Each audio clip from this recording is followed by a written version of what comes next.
personnes en situation de handicap, mais il ne faut pas oublier leur famille, des parents dont la vie a basculé à l'annonce du handicap de leur enfant, des parents qui sont devenus aidants par la force des choses. Souvent, ils ont dû adapter leur maison, changer de voiture, organiser leur vie différemment.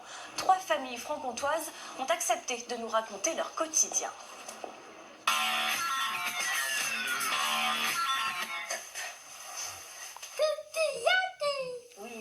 Léo, bientôt 10 ans, a été victime de plusieurs AVC à partir de 9 mois. Oui, tu veux voir quoi? Du moto. Ilona, 16 ans, est atteinte d'une infirmité motrice cérébrale détectée alors qu'elle avait plus de 6 mois. Romane, 11 ans, a fait un arrêt cardio-respiratoire inexpliqué quelques minutes après sa naissance. Elle est restée lourdement handicapée. Tsunami, c'est un changement total de vie, de tout quoi. Hein. Oui. On voit plus du tout les choses pareilles. C'est adaptation tout le temps. Et puis tout le monde, on emporte tout le monde avec nous dans notre rage quoi. On va au rendez-vous à Besançon pour voir un neuropédiatre qui lui, au vu de l'IRM, vous dit votre enfant ce sera un légume. Je suis désolé, mais vous avez vu les images, et nous les images ça nous parle pas. Et il nous dit, voyez, c'est grave docteur, oui c'est vrai. Oui, c'est grave, évidemment. Ce sera à peu près comme avec un chien. Vous aurez, elle verra quand vous serez mécontent ou quand vous serez content. Et puis c'est à peu près tout. C'est d'une violence extrême. Je vous dis, vous sortez de là, vous regardez puis votre gosse pareil. Même moi, je prenais plus de photos de la gamine. Je me dis, comme si elle n'avait plus d'existence. C'est un peu, on se demande même si on ne va pas faire quelque chose de radical. Et c'est vraiment un choc. On a eu chacun nos périodes en fait de mal-être, mais jamais au même moment. Donc du coup, il y en a toujours un qui a pu soutenir l'autre. Et c'est ça qui est formidable, c'est que bon, si on avait plongé les deux en même temps... Pour tous, la vie a basculé dans une autre dimension, à commencer par l'obligation d'adapter tout l'environnement. Philippe, lui, a carrément fait construire sa maison pour que la vie avec Ilona y soit possible. Avant, on habitait dans une maison comtoise où rien n'était adapté. Il y avait des marches pratiquement dans toutes les pièces. La salle de bain était à l'étage. Et donc c'était une catastrophe chaque fois pour aller laver la petite. Et donc à un moment donné, j'ai pris l'initiative de vendre ma maison et de construire quelque chose de plein pied sur Dole. Donc ici la salle d'eau avec une grande douche à l'italienne mais de plein pied, un chariot de douche qui me permet de laver Ilona.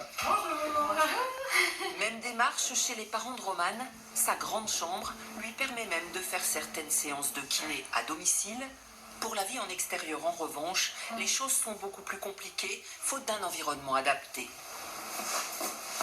On ne peut pas l'emmener visiter des lieux, visiter des châteaux, visiter les cascades du Hérisson. C'est quand même un lieu emblématique dans le Jura. On ne pourra jamais l'emmener. Du coup, la petite sœur, elle en pâtit aussi parce que... Toute la vie de famille se met donc au diapason du handicap. Efforts financiers colossaux, démarches administratives chronophages, recherche de la meilleure prise en charge éducative.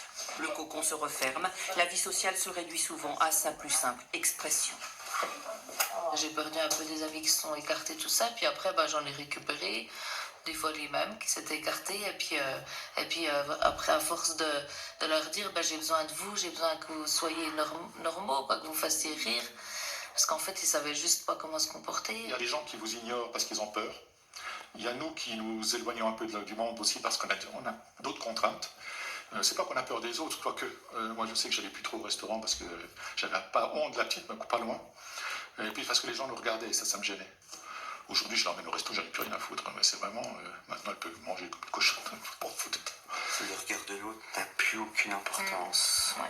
Aller dans un parc d'attractions avec Romane, on se rend même plus compte qu'on est avec Romane en fait quoi. Juste avec notre fille, avec nos filles quoi. Mais le temps passé à s'occuper de leurs enfants est tel que même quand ils parviennent à se dégager quelques heures de liberté, les familles de Romane, Léo et Ilona ont bien du mal à les prendre pour leur propre plaisir. Déjà, quand elle n'est pas là, je souffle.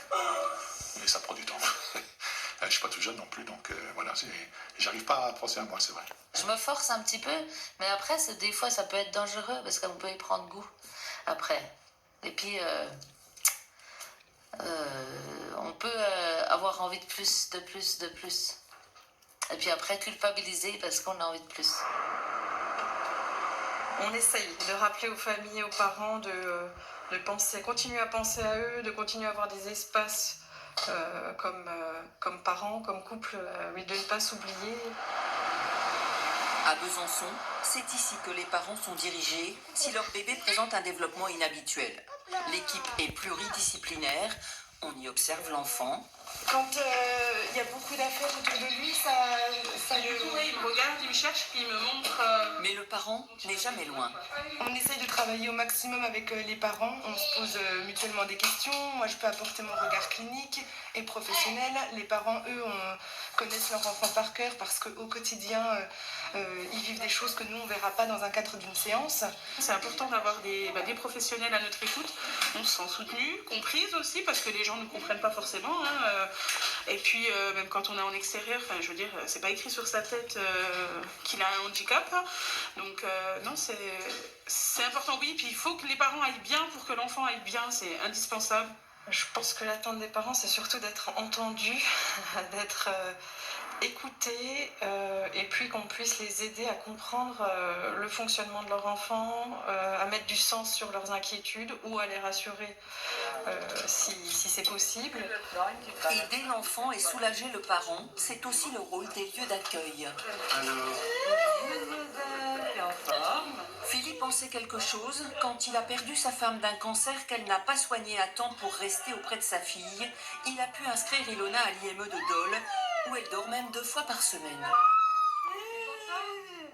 Si on prend la section polyhandicapée, ce sont des enfants qui sont lourds à prendre en charge pour les familles, aussi bien physiquement que mentalement. Ce sont des enfants qui sont difficiles à transporter, difficiles à mobiliser. C'est un moment de répit quand les enfants sont à l'IME. Il y a une assistante sociale qui est présente à étape pour aider également les parents, psychologues, etc. Pour les jeunes aussi, d'ailleurs, s'il y a besoin. Au début, chaque fois que j'allais chercher la gosse le soir, il me l'avait lavé, il la mettait en pyjama, il me la mettait dans la voiture et je rentrais avec elle, j'avais plus qu'à la nourrir, vous voyez. Donc là, ils étaient là quand j'avais besoin. C'est tout ça que je dirais jamais du mal de l'IME. Et donc ces 2 nuits à l'IME, c'est un répit pour moi, c'est clair. Comment ça se passe à la maison avec sa grande sœur? Eh bien, ça se passe bien, dans le sens où on a bien expliqué les choses à sa sœur, donc ça se passe bien. Car le handicap d'un enfant a forcément aussi des conséquences sur tout l'entourage. Les parents qu'on rencontre vont souvent être dans une posture de culpabilité, te dire tiens, qu'est-ce que j'ai pas fait, pourquoi j'y arrive pas, pourquoi tous ces autres parents que je vois autour de moi y arrivent, et puis moi, qu'est-ce qui se passe, Et on arrive à des situations où finalement toute la famille est impactée, la fratrie, les grands-parents. Mathis était très jeune quand son petit frère a été victime de plusieurs AVC. Aujourd'hui, il est un ado presque comme les autres, très proche de Léo. Quand il avait 5 ans, il ne comprenait pas pourquoi. Il me disait, mon frère, il jouait à faire la statue, j'en ai marre. Faut qu'il arrête de jouer à la statue. Il a fallu lui expliquer tout et puis lui dire que ça allait être pour un moment, quoi. Tu as combien, toi? 1 km/h, pas vite. On aime bien se faire des câlins ou regarder des vidéos ensemble. Je suis beaucoup plus avec lui, par rapport à mes copains qui, eux, s'engueulent souvent avec leurs frères ou leurs sœurs. Moi, je suis beaucoup plus à lui faire des bisous, tout ça. C'est des vrais sœurs. Oui. Après, ils ont vraiment une relation. Elles se font pas de cadeaux, elles s'adorent, elles se détestent. Ouais, c'est ça. Elles se font des câlins, puis la seconde d'après, elles se disputent, et puis... Mais globalement, oui, t'es quand même très proche de ta sœur, Magali ne travaille plus pour s'occuper à temps plein de son fils. Stéphanie et Cédric se relaient non-stop autour de Romane. Philippe a perdu son travail faute d'être mobile, mais aussi pour être plus présent pour Ilona. Une vie de sacrifice, mais aussi de force acquise à chaque petit progrès, de grande joie aussi, parfois indicible. Tout le monde me dit, t'as pas changé, t'es toujours la même. Moi, à l'intérieur de moi, je suis plus la même. C'est comme si j'avais découvert un secret, je sais pas, que vous, personnes qui vivaient pas ça, hein, qui n'êtes pas parents d'enfants extraordinaires, eh ben, vous comprenez pas, quoi. Et bien sûr que j'aurais préféré rester dans l'ignorance, puis que mon enfant soit en pleine forme. Mais si vous voulez, c'est comme si voilà, j'avais découvert un trésor. On est beaucoup plus fort parce que du coup, Romane, elle nous a donné une force incroyable, quoi. Moi, j'ai beaucoup plus confiance en moi. Quand je suis avec elle, déjà, je suis fière, je suis forte et j'ai l'impression, voilà, que... Vous pourriez soulever des montagnes? Ah oui, oui, complètement. Ah ouais, mais alors ça c'est certain que... Enfin, moi, personnellement, ça a beaucoup changé mon regard sur la vie, ça c'est sûr. Une énergie entièrement tournée vers l'avenir et le bien-être de leurs enfants, à la recherche toujours de la meilleure thérapie, parents et aidants à la fois.